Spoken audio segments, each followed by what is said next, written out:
लोकाला गावरान मिळत नाही खायला, म्हणून आम्ही हे गावरान सेंद्रिय शेतीपासून तयार केलेलं असतं. म्हणून आम्ही सगळ्या अख्ख्या महाराष्ट्रात फिरतो आणि आम्हाला चांगला ह्याच्यापासून प्रतिसाद मिळतो. नमस्कार सर, माझं नाव गंधारी बळीराम देवकते, राहणार ढोरवाडी, तालुका वडवणी, जिल्हा बीड. मी बीडवरून आलेले आहे. आमचे सगळे शेतीतली भेंडी आम्ही सेंद्रिय शेती पिकवतो. गांडूळ खतापासून तयार केलेली असते. ह्याच्यात रासायनिक खत वापरलेलं नाही. ह्याच्यामुळं आपल्याला जीवनसत्व मिळतं.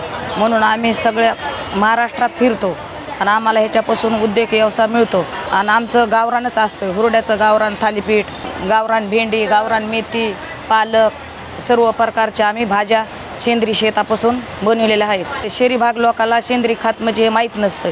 आम्ही खात्री करून दिल्यामुळं लोक हे सेंद्रिय घेतात. लोकाला गावरान मिळत नाही खायला, म्हणून आम्ही हे गावरान सेंद्रिय शेतीपासून तयार केलेलं असतं.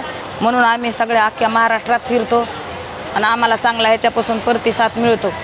सुरुवात 10 वर्षे झाला आम्ही करतो हेच बिझनेस. शेतीमध्ये आम्ही 2 एकर शेती सेंद्रिय ठेवतो. त्याच्या सेंद्रिय शेतापासूनच सगळे हळद, मसाले, लोणचं, पापड, भाजीपाला हे सगळे पदार्थ आम्ही सेंद्रिय शेतीपासूनच मिळतो. त्याच्यापासूनच हे गावरान लोकाला खायला पौष्टिक असतं.